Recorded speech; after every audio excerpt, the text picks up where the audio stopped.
मुख्यमंत्री नीतीश कुमार दिनों दिन फंसते जा रहे हैं और उनके हाथ से एक एक करके उनका जो वोट बैंक है, उनका जो कैडर वोट है, वो धीरे धीरे ख़त्म होते जा रहा है। इसी कड़ी में अब दलित तबके से भी उनका विरोध शुरू हो गया है। इसे देखें तो एक एक करके बहुत बारीकी से समझना होगा। इससे पहले चिराग पासवान के नेतृत्व में जो उनका पासवान और पासी समुदाय है, वह इसी तरह नीतीश कुमार से बिफरा हुआ है, गुस्से में है और उनके हाथों से निकल रहा है और उनका विरोध कर रहा है। पासवान समुदाय चिराग पासवान के नेतृत्व में नीतीश कुमार की नीतियों का विरोध कर रहा है, तो वहीं जो शराबबंदी के मामले हैं उसी के अंतर्गत तारी बेचने वाले जो समुदाय है, पासी समुदाय, जिनकी संख्या 1% से थोड़ा ही कम है, वह भी नीतीश कुमार का विरोध कर रहा है। क्योंकि नीतीश कुमार के सरकार की पुलिस के द्वारा उनका बार बार शोषण होता है, उनके साथ मारपीट की जाती है, उन्हें बार बार जेल धकेला जाता है।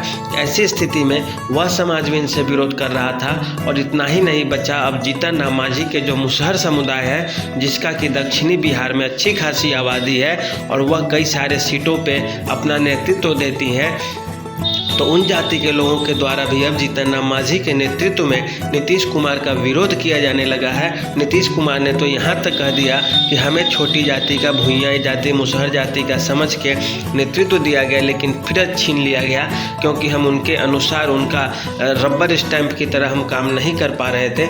और यह जो विरोध है, यह एक दलित समाज के अधिकांश वोटरों से अब इनका हाथ खिंच गया है। इससे पहले नीतीश कुमार की बात की जाए तो उनका सबसे पहले सवर्ण वोटरों से रुझान खत्म हो रहा था और सवर्ण वोटर उनसे खिसक गए।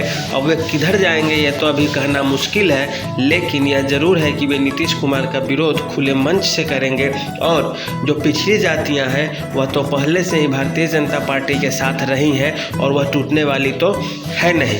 ऐसा इसलिए क्योंकि वो पार्टी ही उनका नेतृत्व करती है, उनके नेतृत्वकर्ता, शीर्ष नेतृत्व सभी पिछड़ी जाति से आते हैं। इस कारण पिछड़ी जाति का जो साथ है वह उनके पास पहले से ही है।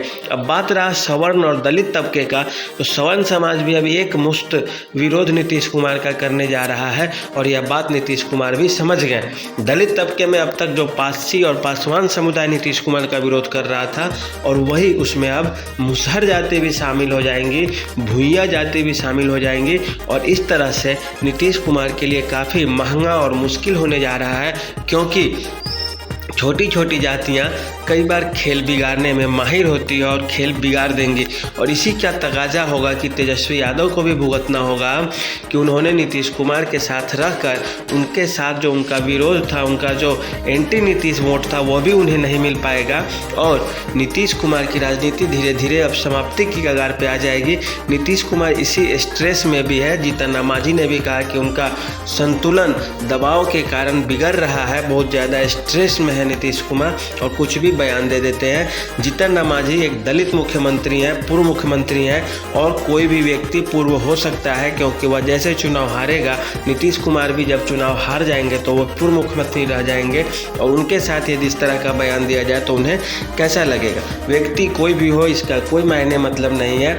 कोई भी पूर्व हो सकता है, कोई भी वर्तमान हो सकता है, लेकिन एक दलित तबके से आने वाले, शोषित तबके से आने वाले कोई जीतन राम मांझी को यदि तुम तराक करता है, तुम्हें कौन बनाया, उसे कौन बनाया, इसको समझाओ, उसको समझाओ, तो इस तरह की अमर्यादित भाषा या अमर्यादित टिप्पणी किसी भी व्यक्ति के लिए नहीं करना चाहिए, चाहे वे नीतीश के विरोधी ही क्यों न हो। नीतीश कुमार जी बोलते हैं, लेकिन उन्होंने जीतन राम मांझी के साथ जो किया है वह बहुत बड़ा एक दलित समाज के साथ अन्याय है। उस तबके से आने वाले लोगों के साथ अच्छा नहीं हुआ और इसका खमियाजा लोकतंत्र में चुनाव के माध्यम से ही जनता इसका जवाब देगी।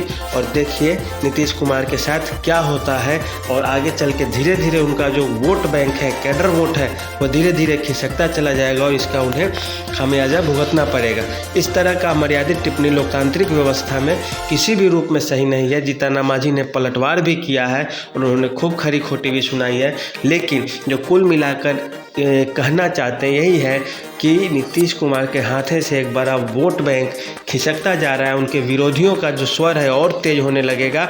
जीतन राम मांझी को पीछे से भारतीय जनता पार्टी का बैकिंग भी मिल रहा है, इस कारण वे और उत्साह में रहेंगे अभी, और उनका जितना उत्साह बढ़ेगा वो नीतीश कुमार जी के लिए नुकसानदेह साबित होगा और साथ साथ तेजस्वी यादव के लिए भी। लेकिन एक कुल मिलाकर एक ही बात है कि अमर्यादित टिप्पणी नहीं करनी चाहिए किसी को भी। तुम तड़ाक नहीं बोलनी चाहिए, वह यह नहीं बोलनी चाहिए, क्योंकि वो भी एक राजनेता है। तो देखिए इसमें बिहार की राजनीति में कैसे कैसे उबाल आता है। आज के लिए इतना ही, धन्यवाद।